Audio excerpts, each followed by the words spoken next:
वाह मेरा पहलवान बच्चा, देखो कैसे बाजू बन रहे हैं।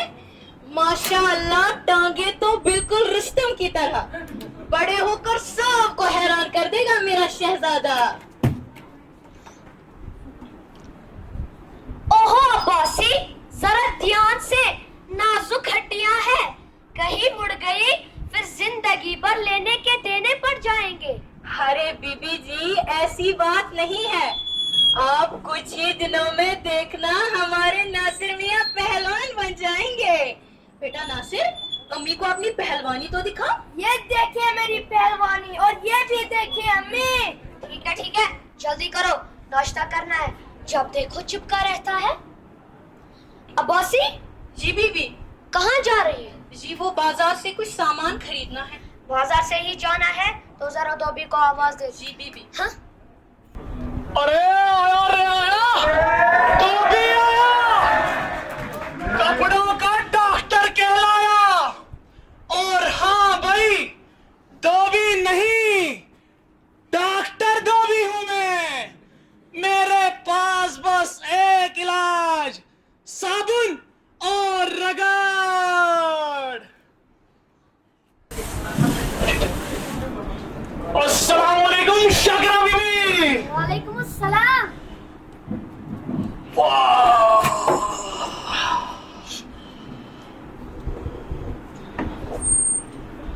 बेबी, आज तो आपके सफेद कुर्ते और नीले जोड़े लस्सी कुमार के दूध से भी ज्यादा चमक रहे हैं। अच्छा, क्या कपड़ों पर चांदनी बिछा दी है? अरे नहीं बीबी, मैंने ऐसा कब कहा? ओ पान बनारस वाला, ओ पान बनारस वाला। दरवाजा खुला है, अंदर आ जाओ। सलाम बीबी। वालेकुम सलाम। दूध लाया हूँ, आज खालिश है, न पानी न अदाकारी। 1 लीटर दूध, 2 लीटर एतमाद। अदाकारी की बात करते हो? लस्सी कुमार, तुम्हारे दूध में से तो पानी ऐसे निकलता है जैसे तुम नलके से सीधा इस लोटे में भर लाए हो। ओ दूल्हे खान, तुम्हारे कपड़ों में तो इतनी शिकन्ने हैं, लगता है स्त्री से नहीं मोटरसाइकिल के टायर से दबाए हो। ओए हटो, ये मेरा घर है, अदालत या अस्पताल नहीं। हर दिन कोई नया मरीज और केस ले आते हो। तुम दोनों तो बिल्कुल चूहे और बिल्ली की तरह हो, एक दूसरे को देखा नहीं पंजे निकाल लेते हो। लस्सी कुमार, तुम्हारे दूध में से तो बाल ऐसे निकलते हैं जैसे तुम भैंस नहीं नाई पाल रहे हो। ओहो, तुम्हारे कपड़े तो ऐसे स्त्री होते हैं जैसे सास अपनी बहू को जबान से सीधा करती है, बाहर से चमक, अंदर से शिकन।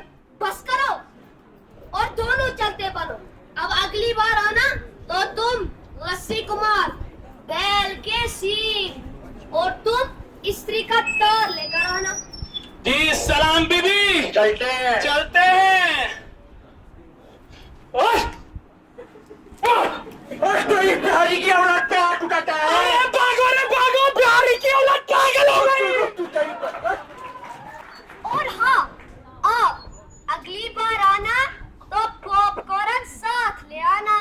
ये शोर तो रोज होता है यहाँ। जी सरपंच जी, मैं यही कहना चाहता था। अरे बेटा, मक्का जाना तो हर कोई चाहता है, लेकिन जब तुम किसी गरीब को खिलाते हो, किसी रोते हुए को हंसाने की कोशिश करते हो, किसी यतीम के सिर पर अपना हाथ रखते हो, तो समझ जाना तुमने हज अकबर कर दिया। और नियत का हज अल्लाह के यहाँ कबूल होता है बेटा। जी सरपंच जी, मैं समझ गया। सरपंच जी, जिस सवाल के लिए मैं यहाँ आई थी, मुझे भी उसका जवाब मिल गया। चलो, ये तो बहुत अच्छी बात है। मुझे गांव के और भी काम निपटाने हैं, मैं चलता हूँ। रशीदा, सरकार, हाजी साहब का नंबर देना जरा।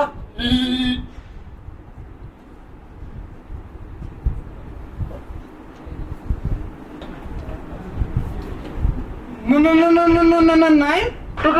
2 3। बस 10 नंबर हो गया।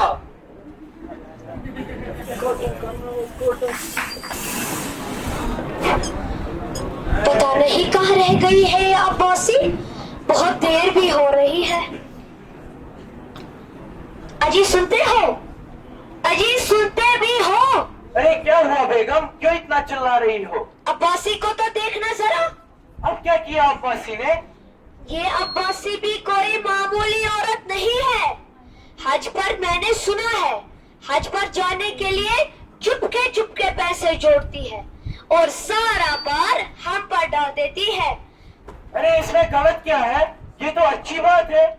न घर का काम देखती है और न ही सफाई करती है। जब देखो नासिर के पीछे लगी रहती है, जैसे नासिर ही उसकी दुनिया है। अरे यही तो उसका काम है।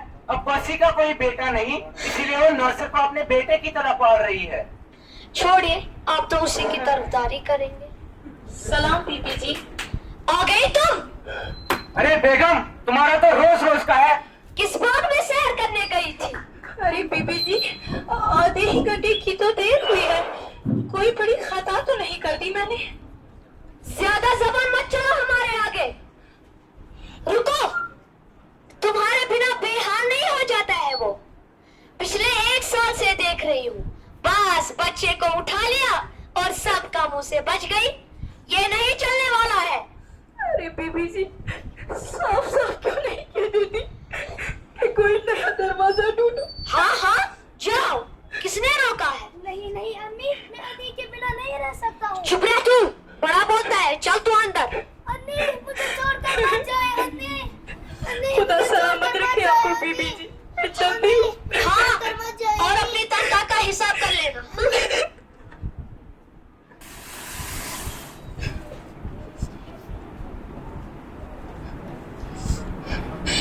या अल्लाह, या अल्लाह, तू दिलों के हाल जानता है। तू गवाह है कि मैंने किस खलूस से उस घर को संभाला। नासिर, मेरा नासिर, कितने अरसे से बिछड़ी हूँ उससे। पता नहीं किस हाल में होगा वो। मुझे हिम्मत दे मेरे मौला, हिदायत दे, और अगर मेरी ही खता हो तो मुझे माफ कर दे, माफ कर दे मुझे।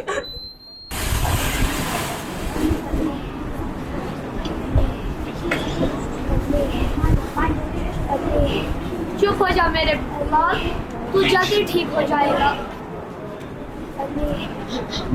साबिर साहब, ये डॉक्टर को आने में इतनी देर क्यों हो गई? डॉक्टर साहब को बुलाया तो था, न जाने उनको आने में इतनी देर क्यों हो गई। लगता है आ गए। अरे डॉक्टर साहब, आपको आने में इतनी देर क्यों हो गई? माजरत चाहता हूँ, यही कुछ रज़ाक साहब की बेटी बीमार पड़ गई। आइए आइए डॉक्टर साहब।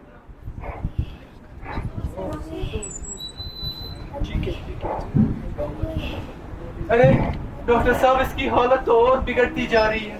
जो दवाइयाँ मैंने दी थी, क्या उनसे कुछ फर्क नहीं पड़ा? जी नहीं, उनसे तो कोई फर्क नहीं पड़ा डॉक्टर साहब।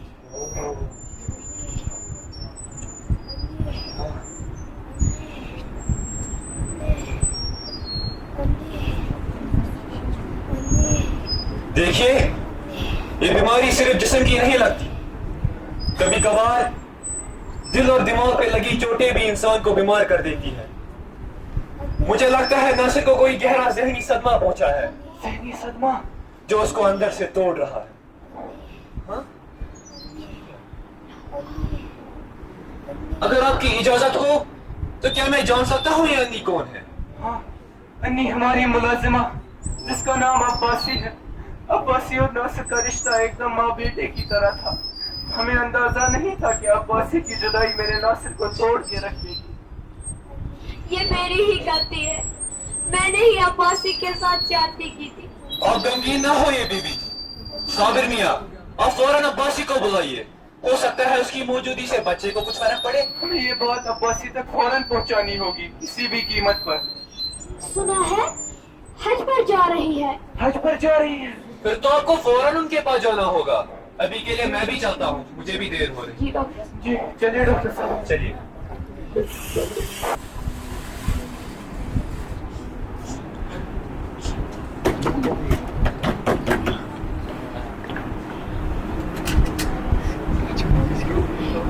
कौन? अरे साबिर साहब, आइए आइए, अंदर आइए।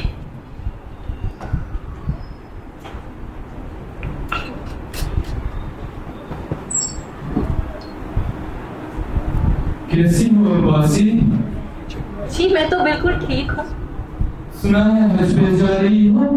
क्यों साबिर साहब, नौकरानियाँ सिर्फ पाँव दबाने के लिए बनी है? अरे नहीं, मैंने ऐसा तो नहीं बोला। अच्छा ये सब छोड़िए, मुझे ये बताइए हमारे नासिर मियाँ कैसे हैं?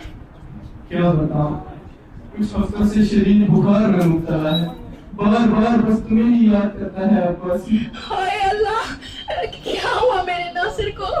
अब लगता है उसका इलाज सिर्फ तुम्हारी आवाज और तुम्हारी मौजूदगी है। हाय अल्लाह, मेरी जान के सदके मेरे नासिर का बाल भी बाका न हो। साबिर साहब, चाहे मुझे नासिर के पास ले चलिए। तो अब्बासी, लेकिन तुम्हारे हज का सबूत? नहीं साबिर साहब, पहले मुझे नासिर के पास ले चले, ये तो मैं बाद में भी अदा कर लूंगी। चलो अब्बासी। नासिर, मेरा नासिर, आगे खोलो बेटा। एक नासिर, तेरी आंखें वापस आ गई है बेटा।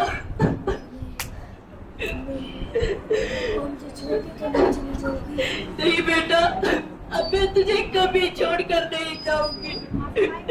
अब तू बस जल्दी से ठीक हो जा, ताकि अगले साल मैं वो फर्ज भी अदा कर सकूं। इंशाअल्लाह।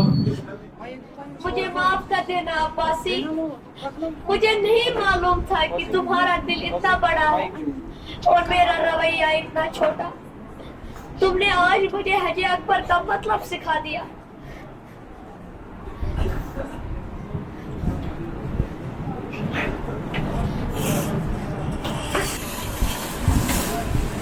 तो ये थी हमारे हज अकबर की कहानी, हसीन छुपी संजीदगी और तंज में लगी हकीकत, जहाँ किरदार को सिर्फ मुकाबले नहीं बोले बल्कि समाज के आईने में झांकने की दावत दी।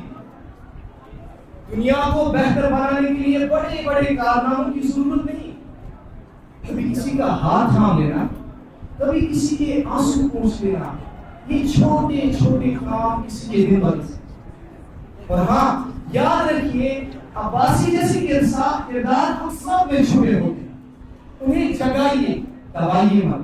शुक्रिया, खुदा हाफिज।